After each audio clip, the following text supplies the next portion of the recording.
Assalamualaikum.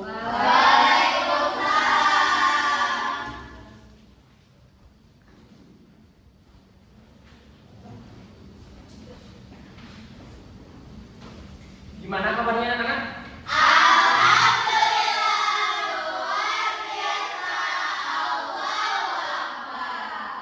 Oke, karena kali ini kita akan mempelajari mata pelajaran geografi ya. Di sini ada ketua kelasnya ya? Sylvia.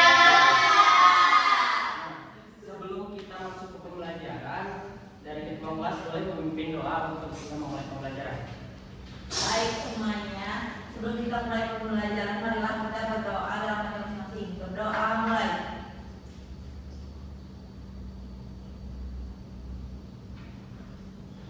Berdoa cukupkan. Oke, terima kasih kepada ketua kelas Sylvia yang telah memimpin doa pada pagi kali ini. Nah, sebelum kita masuk ke pembelajaran, ada yang nggak hadir ke hari ini? Yaspi Lela. Kalau Yasti kenapa? Sakit. Yasti sakit. Ya. Siapa lagi? Ya. Roma izin. Ya. Yasti sama Roma berarti yang nggak masuk. Ya. Dalam apa? Apa?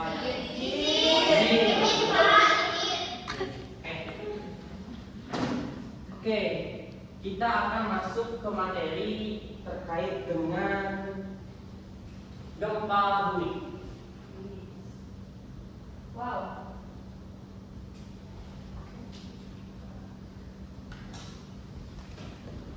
Nah, dari anak-anak di sini semuanya ada yang tahu nggak sih gempa bumi itu apa? Bencana alam. Bencana alam, betul. Kata ketua kelas sangat pintar sekali ya. Oke, kita akan masuk ke media pembelajaran kita.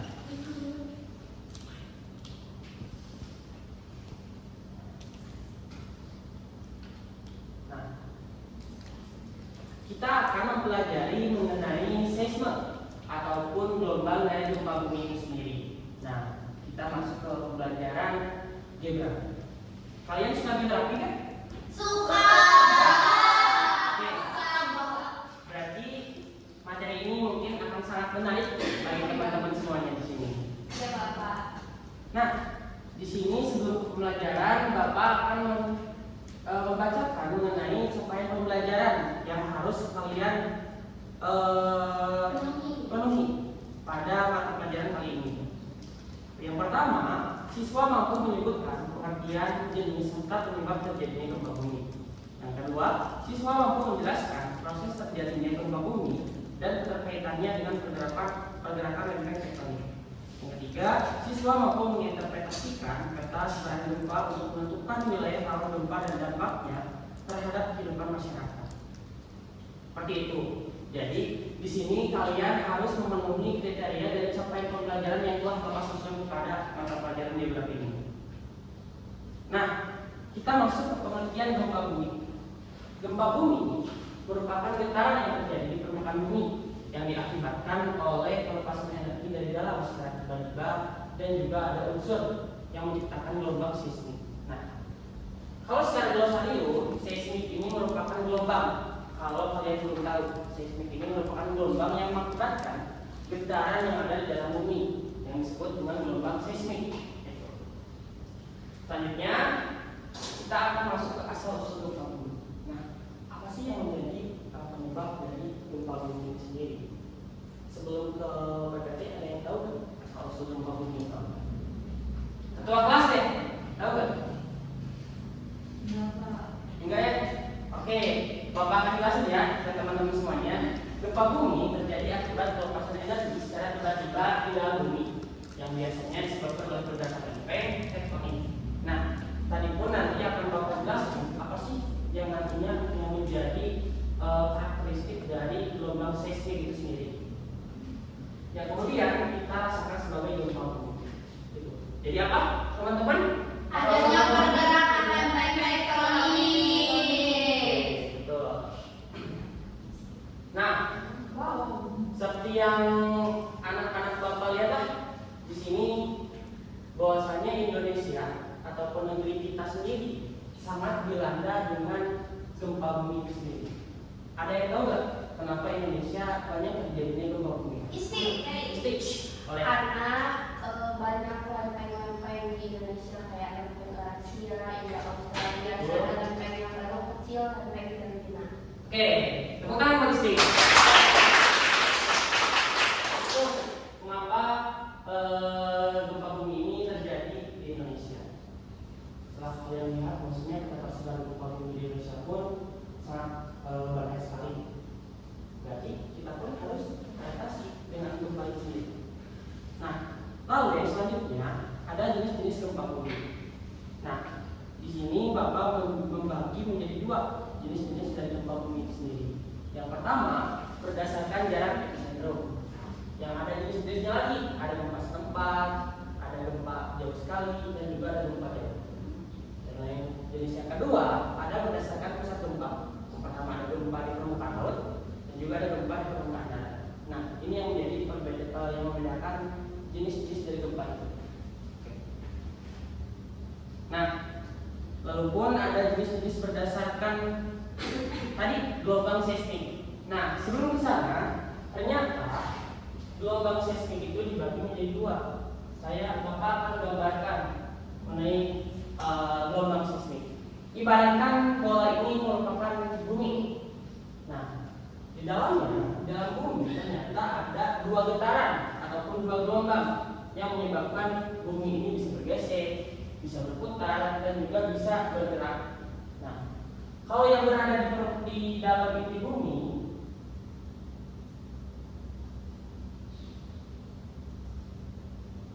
ini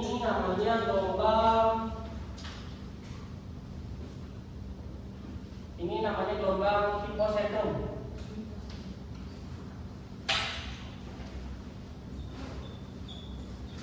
Nah, gelombang hipocentrum merupakan gelombang yang terjadi akibat oleh pergerakan bumi itu sendiri. Tetapi pergerakannya itu tidak kita rasakan secara langsung. Pergerakannya ini berada di dalam suatu lapisan bumi yang paling dalam, yang bernama hipocentrum. Nah, beda lagi gelombang yang kedua, yakni gelombang yang kita rasakan ketika kita gempa, ada di permukaan bumi. Nah, ini namanya epicentrum.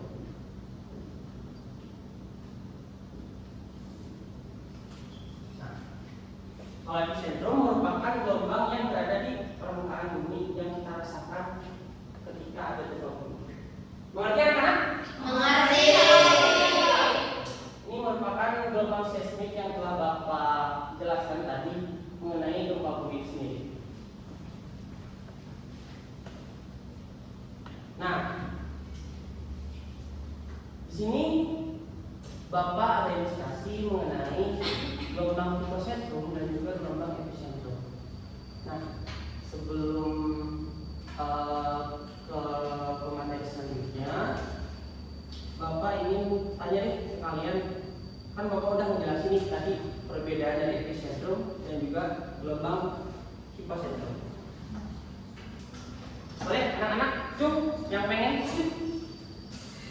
pengen ngejelasin apa sih yang menjadi perbedaan hipocentrum dan juga epicentrum? Boleh, Kaisan. Kalau perbedaan dari hipocentrum berada di lapisan dalam, kalau epicentrum berada di lapisan luar. Oke, tangan Kaisan.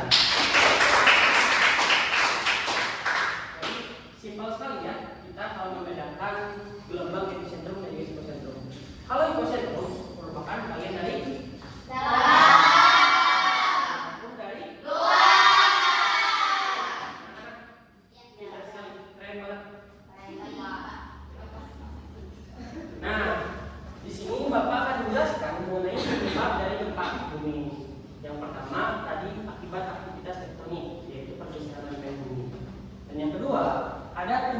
benda langit yang jatuh ke bumi. Apa tuh? Meteor. Nah, yang ketiga, akibat reruntuhan pada daerah kapur dan juga pertambangan. Dan yang keempat, gempa vulkanik yang terjadi sebelum meletusnya gunung api. Serta yang kelima ada aktivitas manusia seperti ledakan nuklir dan sebagainya. Nah, anak-anak di sini bisa memahami apa yang menjadi penyebab gempa bumi. Dimulai dari yang pertama sampai yang keempat itu merupakan aktivitas alami dari gempa bumi. Dan juga yang kelima itu merupakan aktivitas Manusia. Jadi bisa membedakan ya antara penyebab gempa bumi secara alami dan juga secara non alami. Nah, di sini Bapak telah memberikan ilustrasi pada kalian ketika adanya getaran ataupun efek dari gempa bumi itu sendiri. Nah, getaran yang sangat hebat tentunya akan memporak-porandakan dari permukaan bumi itu sendiri, sehingga memisahkan bagian antara bumi bagian atas dan juga bagian bawah. Nah, ini pun menyebabkan efek lingkungan yang sangat berkepanjangan akibat dari gempa bumi itu sendiri. Yang pertama, terjadinya tanah longsor, tentunya perubahan aliran air sungai. Tiga, hancurnya habitat flora dan fauna. Yang keempat, peningkatan aktivitas vulkanik akibat dari gelombang seismik. Dan yang kelima, peningkatan erosi tanah. Yang keenam, pencemaran bahan kimia, serta yang ketujuh, pencemaran bahan kimia dari listrik. Nah, tentunya kalau dilihat dari segi ilustrasi, bahwasanya Bapak ini menjabarkan mengenai gempa bumi akibat berasal dari perkotaan. Ini yang menjadi salah satu bencana alam yang sangat signifikan di Indonesia ini. Mengerti kan? Nah, tentu Bapak di sini akan menjelaskan juga dampak gempa bumi secara general. Di sini secara umumnya dampak gempa bumi ini terbagi menjadi 5 macam yang telah Bapak cantumkan dalam PPT. Ada yang mau menyebutkan dampak dari gempa bumi ini? Coba Hira, boleh. Guncangan atau getaran, tanah menjadi cair, tanah longsor, tsunami, dan kebakaran. Oke, tepuk tangan bagi Hira. Tentunya kalau dampak gempa bumi ini akan berakibat sangat fatal ya. Karena apa yang menjadi gelombang hipocentrum dan juga gelombang epicentrum ini ternyata bisa terjadi bersamaan. Bisa terjadi sangat parah ketika hipocentrum dan juga epicentrum ini bergerak bersama-sama. Nah, tentunya kita pun di sini sebagai siswa ya, dan juga Bapak sebagai guru, tentunya harus memiliki suatu inovasi. Apa sih yang menjadi inovasi buat pencegahan dini bagi gempa bumi ini? Tentu yang pertama ada sensor seismograf canggih, dan yang kedua ada aplikasi mobile dan juga tempat lain, dan yang ketiga ada sistem peringatan dini. Tuh, kalau digambarkan ilustrasi ini merupakan salah satu ilustrasi ketika baik itu dari rumah, baik itu dari sekolah ataupun dari kampus. Kalau terjadi gempa bumi, hal yang pertama kita lakukan selain keluar dari ruangan adalah nyumput. Tahu nyumput? Sembunyi dari kolong meja. Nah, tentu di sini Bapak menjelaskan mengenai kesiapsiagaan dan respon komunitas mengenai menyusun rencana darurat, serta membangun dan memperkuat infrastruktur lokal, menyediakan peralatan darurat, serta melakukan evaluasi cepat, menyediakan penampungan, dan juga menjalin komunikasi yang efektif. Nah, hal ini merupakan rangkuman apa sih atau yang menjadi kesiapsiagaan dan respon komunitas. Tentunya kita pun bisa menerapkan hal ini di kehidupan sehari-hari. Nah, sebelum ke kesimpulan,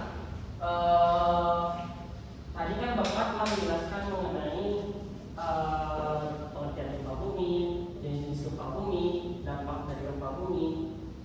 Ada nggak sih di daerah kalian yang pernah terjadi gempa bumi yang sangat besar? Ada nggak? Dari daerah mana? Tasik bagian mana? Oh tidak, apa?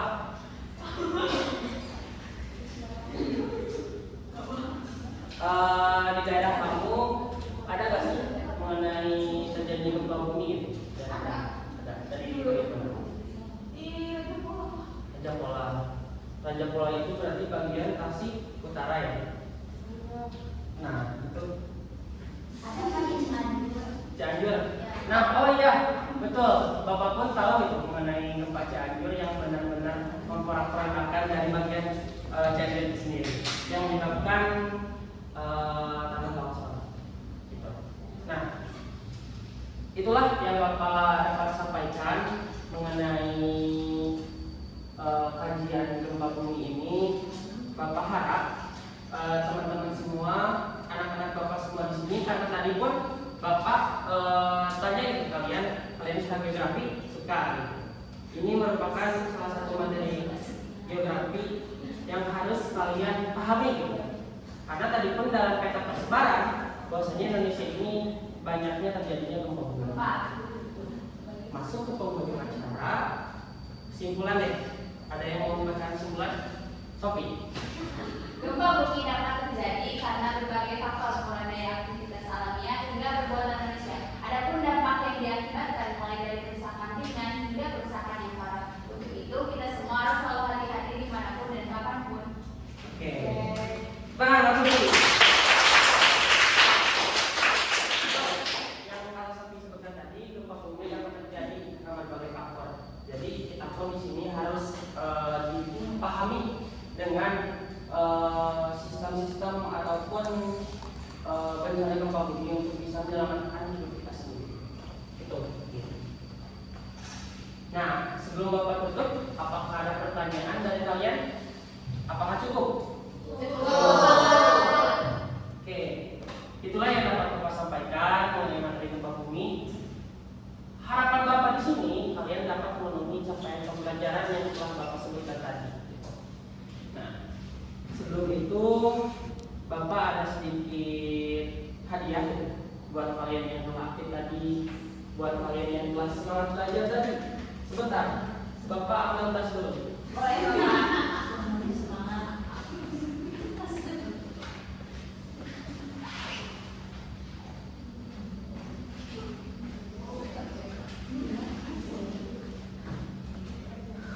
Coba kelas mulai maju. Kalau bagiin ke teman-teman semuanya, bagi rata oleh ketua kelas biar adil.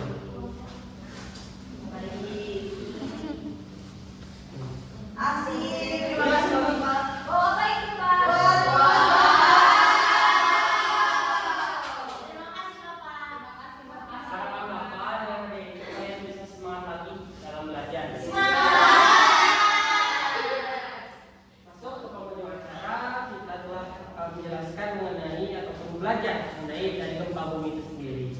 Nah, terus karena materi kita hari ini telah selesai dan juga pertanyaan belum cukup dari kalian, boleh dari ketua kelas untuk bisa memimpin doa kembali dalam menyelesaikan materi kali ini. Boleh. Baik, karena kita telah selesai belajar pada hari ini, mari kita doakan hamdalah bersama-sama.